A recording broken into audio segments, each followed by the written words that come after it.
मोदी 3.0 को बने अभी जुमा 4 दिन में नहीं हुआ है कि उनके सहयोगी दलों ने अभी से अपने तेवर दिखाने शुरू कर दिए हैं। ये तो हम सब जानते ही हैं कि टीडीपी, जेडीयू और शिवसेना की बैसाखी के सहारे सरकार बनाने वाले नरेंद्र मोदी हमेशा से एक छत्र राज करते आए। चाहे जब वो सीएम थे या पीएम, उन्हें कभी किसी की सुनने या जवाब देने की आदत ही नहीं रही है। इसलिए अब एनडीए के गठबंधन जहाज को खींचना उन्हें काफी भारी पड़ सकता है।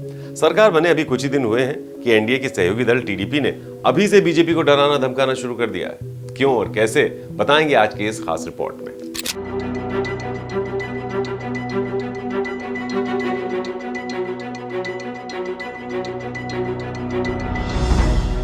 नमस्कार, आप देख रहे हैं श्रेष्ठ भारत और आपके साथ मैं हूं संजीव चौहान। तो नरेंद्र मोदी के तीसरी बार प्रधानमंत्री पद की शपथ लेते ही एनडीए में फूट पड़नी या कहिए टेंशन बढ़नी शुरू हो गई।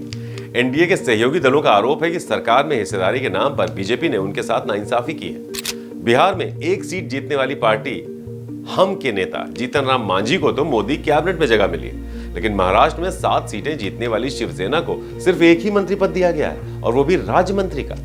इसी तरह टीडीपी प्रमुख चंद्रबाबू नायडू भी संसद में स्पीकर पद लेने के लिए अड़े हुए हैं, जबकि बीजेपी इसे किसी भी सूरत में अपने ही पास रखना चाहती है।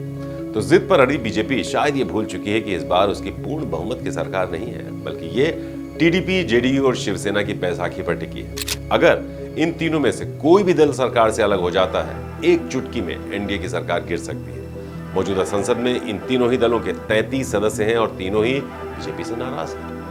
अब आपको बताते हैं कि क्यों टीडीपी लोकसभा के स्पीकर पद के लिए अड़ी हुई है और क्यों बीजेपी ये पद अपने पास ही रखना चाहती है।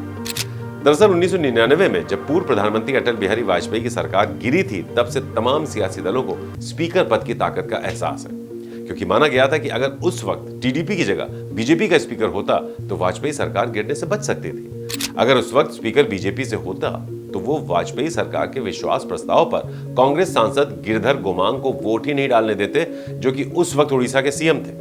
लेकिन क्योंकि स्पीकर दूसरे दल का था, उसने कांग्रेस नेता को वोट डालने दिया और वाजपेयी की सरकार एक वोट से गिर गई। एक और एग्जाम्पल देकर हम आपको बताते हैं। आज से ठीक 6 महीने पहले शीतकालीन सत्र में जिस तरह से लोकसभा स्पीकर ने 100 से ज्यादा विपक्षी सांसदों का निलंबन किया, उस तरह का फैसला गैर बीजेपी दल का चुना हुआ स्पीकर नहीं ले सकता था। माना जाता है कि 17वीं लोकसभा की स्पीकर ओम बिरला ने 100 से ज्यादा सांसदों को इसलिए निलंबित कर दिया था ताकि सरकार अपनी मनमानी करके संसद में विधेयकों को पास करा सके।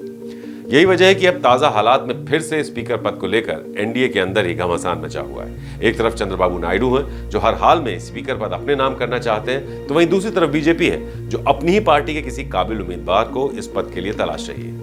स्पीकर पद को लेकर चल रही रस्साकशी के बीच इंडिया गठबंधन ने भी टीडीपी को अपने पाले में लाने के संकेत देने शुरू कर दिए हैं। कांग्रेस के नेतृत्व वाली इंडिया गठबंधन का दावा है कि उनके पास करीब 240 सांसदों का समर्थन है। ऐसे में नायडू की तरफ से स्पीकर पद के लिए उम्मीदवार उतारा जाता है तो उसकी जीत भी तय मानी जाएगी। कयास ये भी लगाए जा रहे हैं कि शायद हार के डर से बीजेपी स्पीकर पद के लिए अपना कोई उम्मीदवार ही ना उतारे। ये कहना गलत नहीं होगा कि पिछले 10 सालों से अपनी मनमानी करती आई बीजेपी अब स्पीकर पद को लेकर पूरी तरह फंस चुकी है। आलम यह है कि बीजेपी की टॉप लीडरशिप नायडू को मनाने में जुटी हुई है, लेकिन जिस तरह से बीजेपी ने नए मंत्रिमंडल में टीडीपी का कोटा सीमित कर दिया है, उनके मांगे गए ज्यादातर मंत्रालय भी उन्हें नहीं दिए गए हैं। इससे टीडीपी की नाराजगी बढ़ गई है। लिहाजा अब स्पीकर के बहाने ही सही, सियासत के मंझे हुए खिलाड़ी चंद्रबाबू नायडू बीजेपी से बदला लेने की तैयारी करते नजर आ रहे हैं। आपको बता दें, आंध्र प्रदेश के पूर्व मुख्यमंत्री चंद्रबाबू नायडू मोदी सरकार में वित्त मंत्रालय और मोदी कैबिनेट में अपने 4 मंत्रियों के लिए जगह मांग रहे थे, जिसे बीजेपी ने दरकिनार कर दिया। यही वजह है कि अब नायडू नरेंद्र मोदी से अपने समर्थन की कीमत वसूल करने में जुटे हैं। नायडू की इस जिद का असर अब सीधे सीधे संसद के मॉनसून सत्र पर पड़ता नजर आ रहा है, क्योंकि माना जा रहा था कि आने वाले जो मॉनसून सत्र से पहले 15 जून से सत्र को बुलाने की बात कही जा रही थी, वो अब 22 जून तक डिले हो सकता है। जाहिर सी बात है, जब तक स्पीकर पद को लेकर एनडीए में आपसी सहमति नहीं बनेगी, तब तक संसद का मॉनसून सत्र कैसे शुरू हो पाएगा। तो इस खबर के बारे में आपकी क्या राय है? स्पीकर पद को लेकर किसे अपनी जिद छोड़ देनी चाहिए? हमें कमेंट करके जरूर बताइएगा। नमस्कार। श्रेष्ठ भारत पर खबरों से जुड़े रहने के लिए चैनल को सब्सक्राइब और लाइक करें, बेल आइकन दबाएं और देखते रहें श्रेष्ठ भारत।